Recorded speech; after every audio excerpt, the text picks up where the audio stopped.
अध्याय 4 श्लोक 37 बघतोय.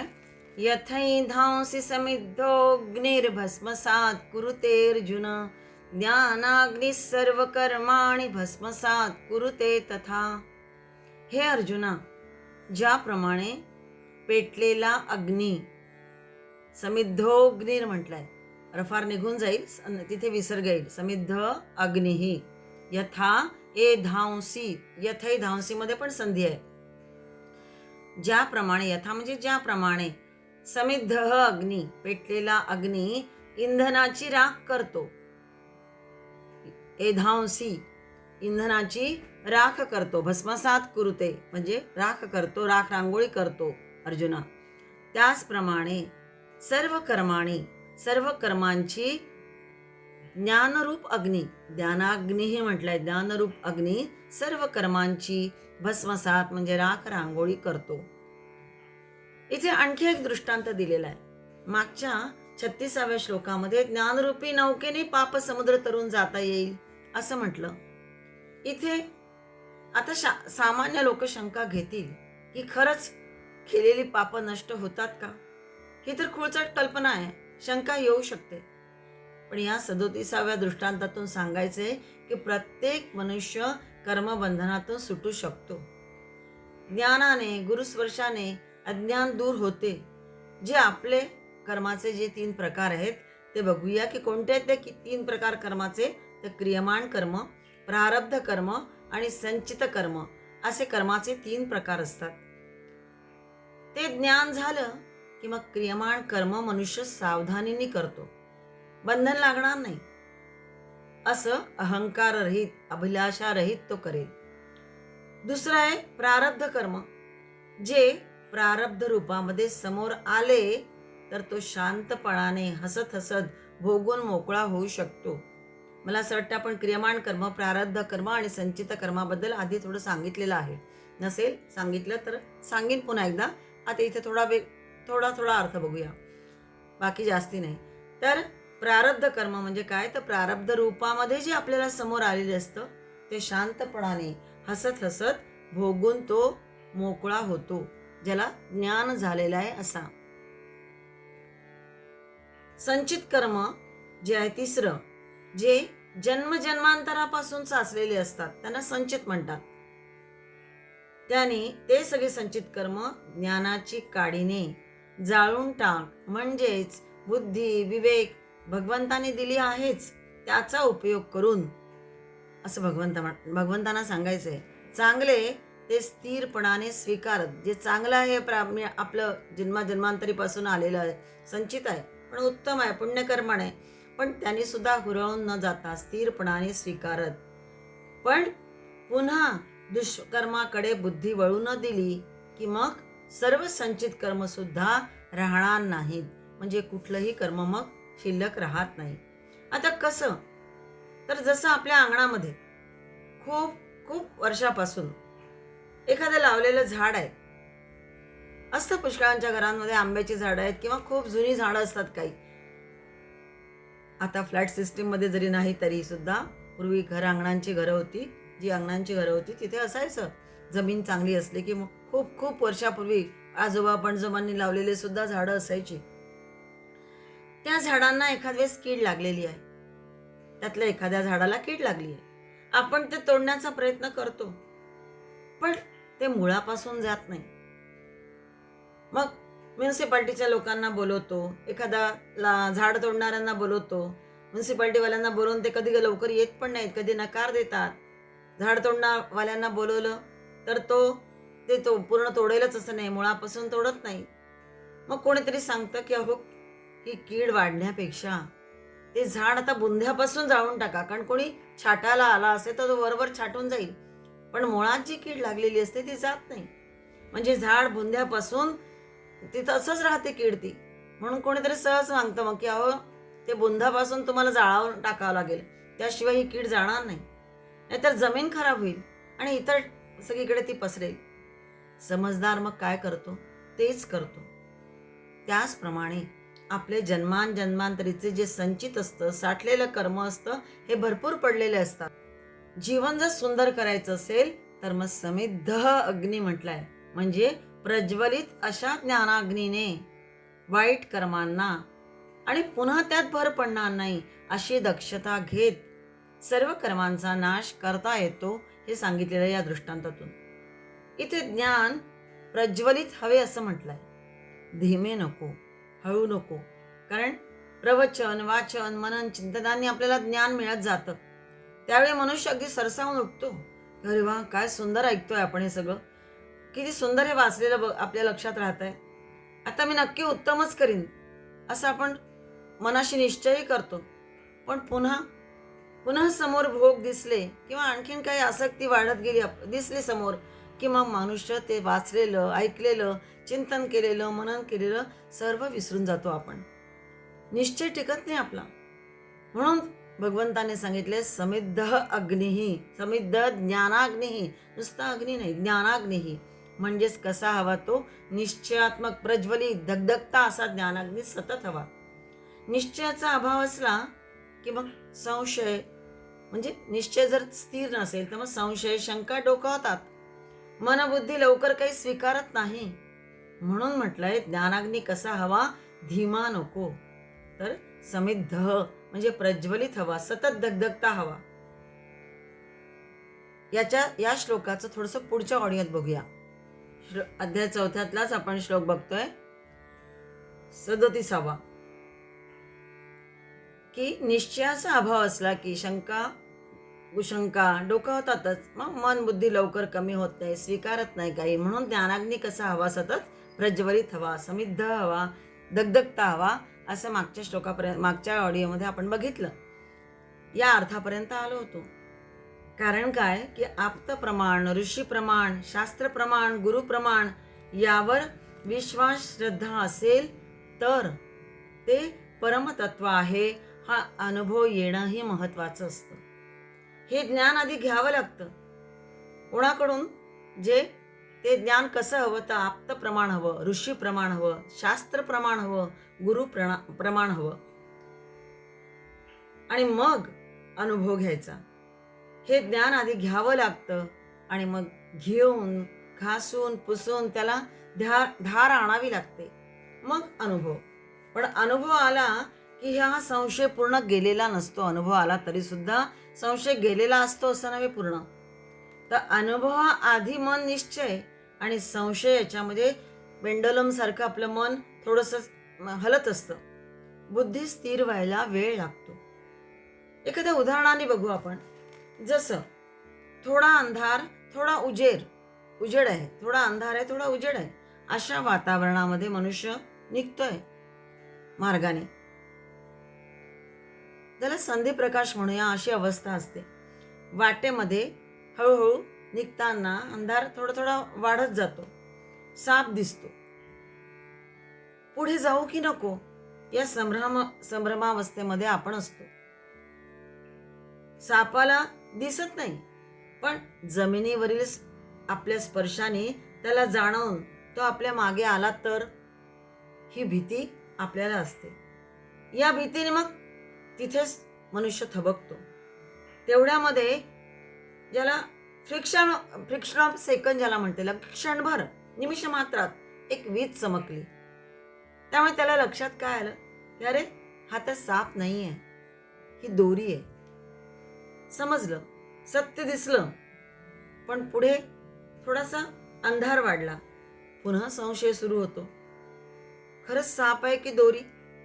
दोरी दिसली होती, पण पुन्हा अंधाराने संशय बळावला, कारण तो लांब होतो थोडंसं आणि अंधार वाढतोय आणखी.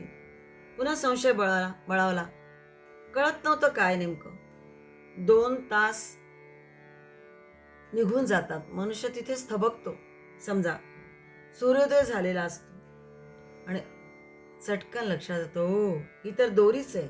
चटकन ध्यान झालं, विजेचा प्रकाश अगदी क्षणभरासाठी होता म्हणून ज्ञान झालं. पण पुन्हा अंधाराचं साम्राज्य वाढत गेल्यामुळे संशय जागृत झाला. पण पूर्ण सूर्यप्रकाश होताच, प्रकाश स्थिर होताच, सूर्यप्रकाश तर झाला पण तो स्थिर होता प्रकाश, अशाने संशय बाजूला झाला. खरंच साप का दोरी हा संशय राहिलाच नाही. असंच असंच आमच्या जीवनामध्ये घडत असतं. ज्ञानाच्या विजा मधून मधून चमकत असतात.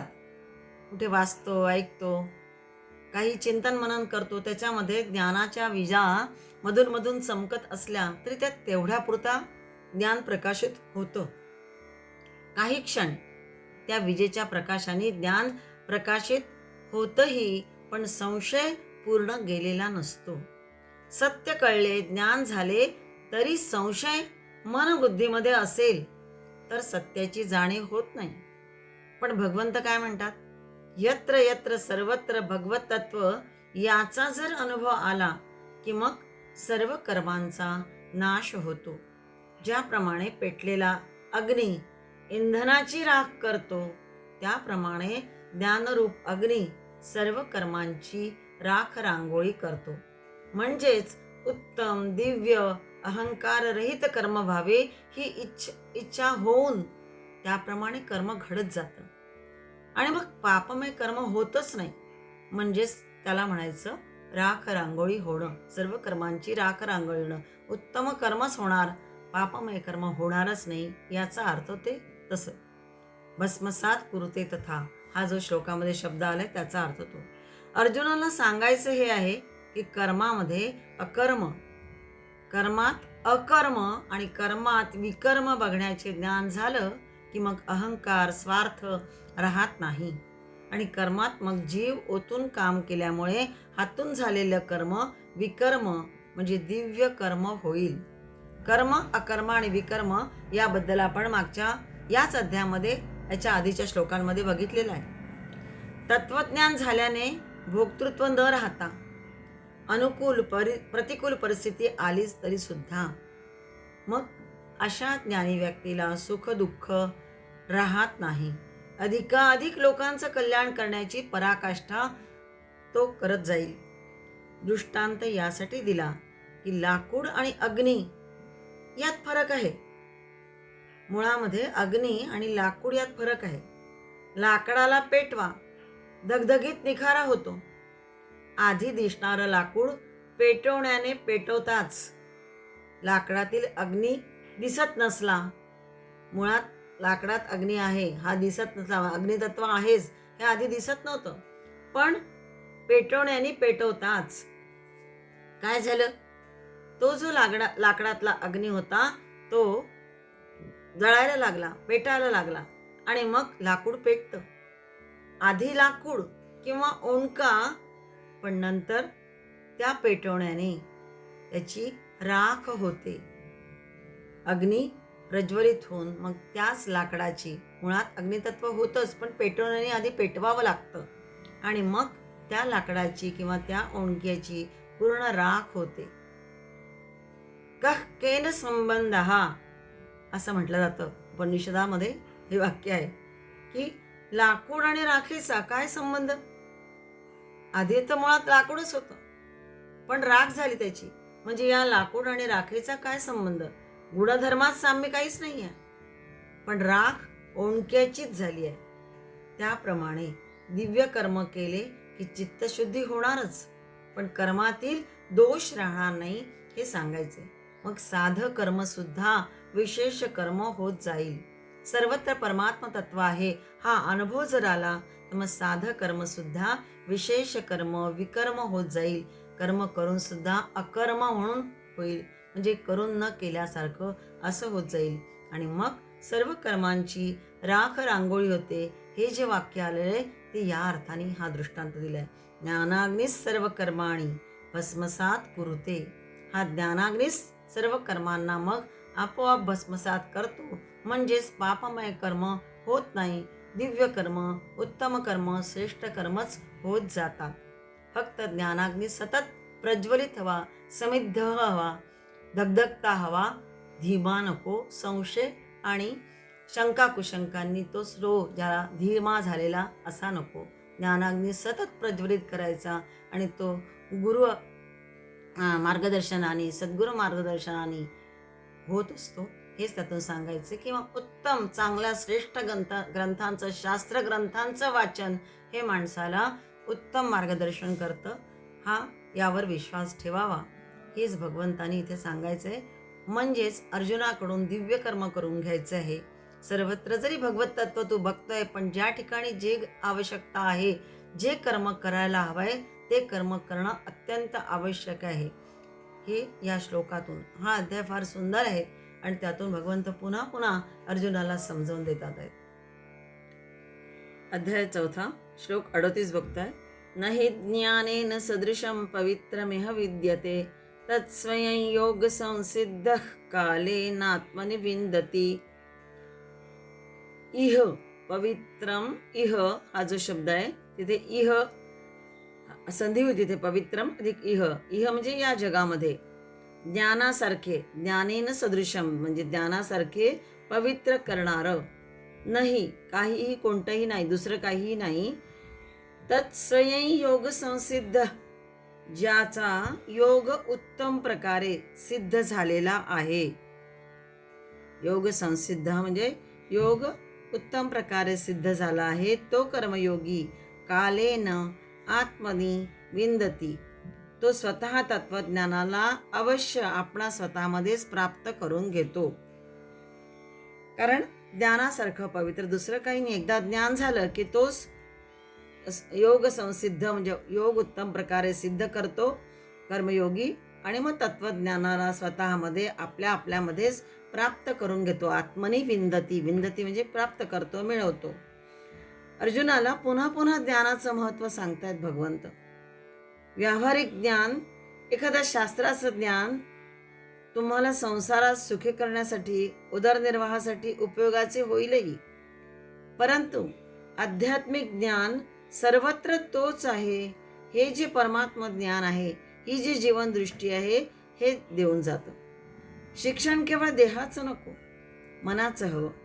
केवळ वाणीचं नको शिक्षण, तर वृत्तीचं हवं. संकुचिततेच्या शृंखलेतून मुक्त करून उदार व्यापक दृष्टी देणारे ज्ञान हवे.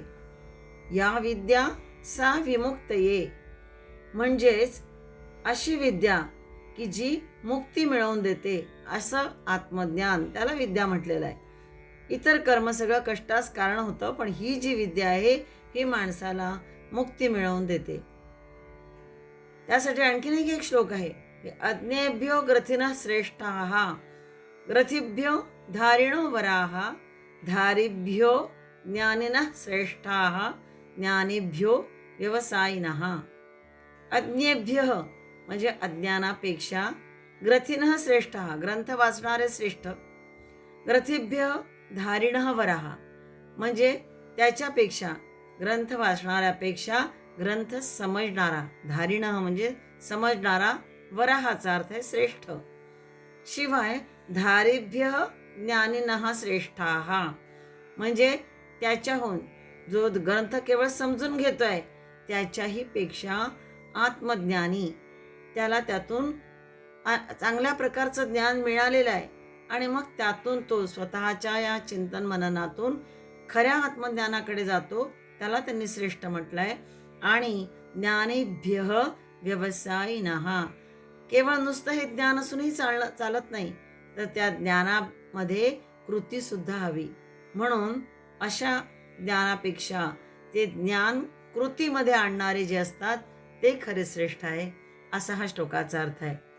यह क्रियावान स पंडितः, जो क्रियावान आहे, ज्ञान पण मिळवतोय आणि शिवाय क्रियावान पण आहे, त्याला पंडित म्हटलंय, त्याला ज्ञानी म्हटलंय. या श्लोकात हे समजवतात आहे की इह म्हणजे या मनुष्य लोकामध्ये ज्ञानासारखं पवित्र काहीही नाही. ज्याचं अंतःकरण शुद्ध झालेलं आहे, म्हणून त्याला योग संसिद्ध म्हटलंय. तो पुरुष कालेन आत्मनी विंदते, काही काळाने का होईना, लगेच प्राप्त होत नाही कुठली गोष्ट, त्याला वेळ लागतो, पण कालेन म्हणजे काही काळाने का होईना, पण स्वतः अनुभवाने ते तत्वज्ञान प्राप्त करून घेतो. आचार्य गुरु ज्ञान शिष्यापर्यंत पोचवलेही, आचार्य किंवा गुरु हे ज्ञान शिष्यांपर्यंत पोचवतीलही, पण ते ज्ञान जीवनामध्ये अनुभवले, त्याला रिअलाइज जर केलं तर ॲक्च्युअल कळतं. म्हणजे अनुभव यावा लागतो, तेव्हा आत ते प्रकाशित होतं. जसं व्यवहारामध्ये एखादा व्यापारी आहे, 80-90 वर्षाचा आहे, अनुभवातून उत्तम व्यापार करतोय. काही त्रुटी जर आल्या व्यापारात तरी त्याला सगळं ते जाणून घेतो, त्याला माहिती असतं, अनुभव आहे, आणि मग त्यामुळे तो व्यापाराला समृद्ध करत जातो आपला, हा अनुभवी. पण समजा त्याचा नुकताच शिकून आलाय, MBA केलंय, सर्व व्यवस्थापन शास्त्र मुखोद्गत झालंय, काय कसं कुठं करायचंय हे सगळं डोक्यामध्ये फिट आहे, पण अनुभव नाही आहे. ज्ञान आहे पण अनुभव नाही. त्यामुळे व्यापार एकाएकी सांभाळू शकणार नाही. पण शिकून आलाय, ज्ञान झालाय, म्हणून मग असे करू, आजोबांना सांगतोय असे करू, आपण तसे करू, आता हे आवश्यक आहे, हे करायला हवंय, असं मुळीच करायला नको, असं आजोबांना सांगतोय. आजोबा काय करतील? खुर्चीमध्ये बसल्या बसल्या मंद स्मित करीत म्हणतील, हो हो कर हं. पण जो अनुभव, त्यातून आलेल्या ज्ञानाने आजोबा समृद्ध झालेले आहेत, तसे नातवाला अजून नीटसं कळायला वेळ लागणार आहे. कळेलही, कालेन विंदती, अनुभवातून त्याला ते ज्ञान मिळेलही, परिपक्व होईलही, पण त्याला वेळ द्यावा लागतो. हे व्यवहारात बघतो आपण. त्याचप्रमाणे, कारण एकाएकी कुठली जादू होत नाही. उत्तम घडतंही पुढे, पण प्रत्येक गोष्टीला एक वेळ द्यावा लागतो, समय द्यावा लागतो. फक्त प्रयत्न हवेत, सातत्याने ज्ञान वाढवण्यासाठी. मग अनुभवातून जीवन आणि व्यवहार समृद्ध होत जातो. तसंच आहे, आत्मीयतेने सर्वांशी जोडत, स्वमधील विकार दूर करीत, गुरुनिष्ठा भगवननिष्ठा वाढवीत ज्ञान ग्रहण करावे, आणि त्यातून मग कर्माला ज्ञानाची जोड देत दिव्य कर्माची आस धरली तरच ते ज्ञान आपल्याला पवित्र करते, हे इथून या श्लोकात सांगायचं आहे. योग वशिष्ठामध्ये आचार्य वशिष्ठांनी रामाला उपदेश केलेला आहे की ज्ञानवान एव सुखवान, ज्ञानवान एव जीवती, ज्ञानवान एव बलवान, तस्मात ज्ञानमयो भव. ज्ञानी माणूसच सुखी होतो आणि ज्ञानीच खरोखर जगतो.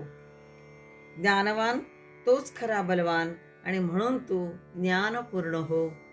आत्मज्ञान मिळवून मग कार्य कर, अशा प्रकारचा उपदेश वशिष्ठांनी सुद्धा रामाला दिलेला होता.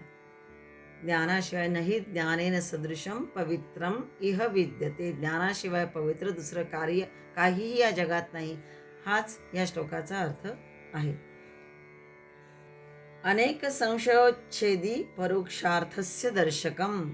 अनेक संशयाचं समूळ निरसन करतं ज्ञान, आणि आपल्या दृष्टीआड असणाऱ्या गोष्टी सुद्धा, परोक्ष म्हटलंय, आपल्या दृष्टीआड असणाऱ्या गोष्टी सुद्धा दाखवतं ते ज्ञानच खरं श्रेष्ठ होय.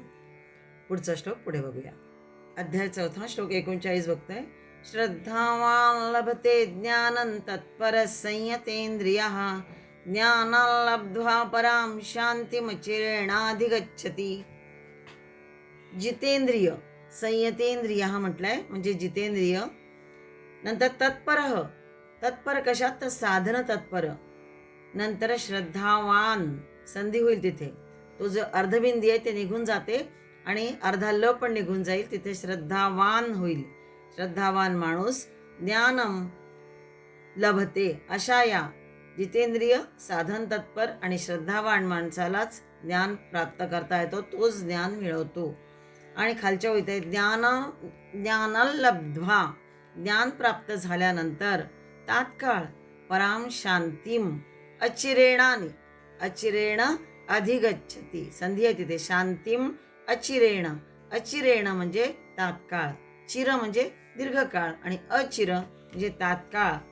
पराम शांतीम अधिगच्छति, तो परम शांती प्राप्त करून घेतो, म्हणजे भगवत प्राप्तिरूप अशी परमशांतीला तो प्राप्त करतो.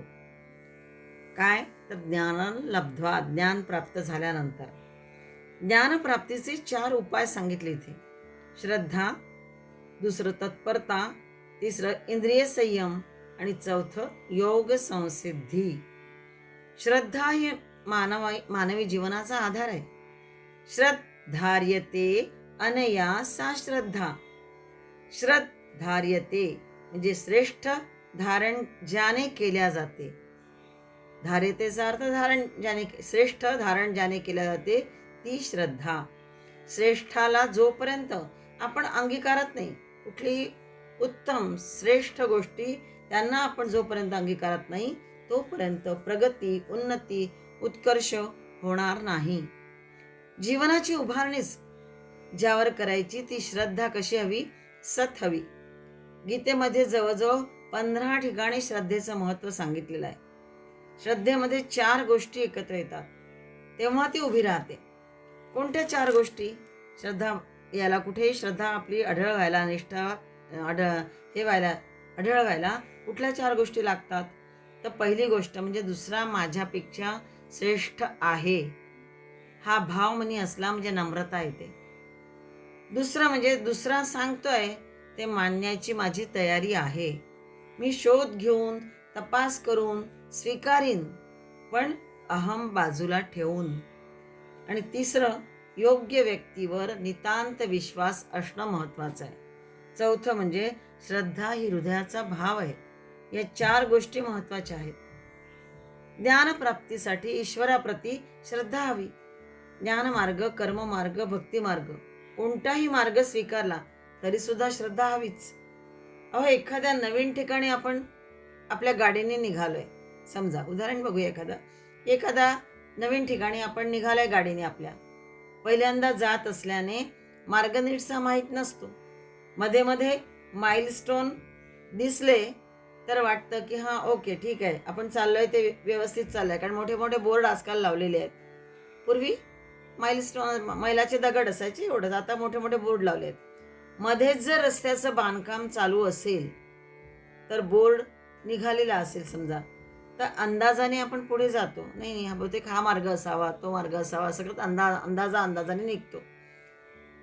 पुढे पेट्रोल पंप दिसला, तिथे चौकशी करूनच तो रस्त्याचे बरोबर मार्गदर्शन करेल, तर स्पीड आपण लगेच वाढवतो.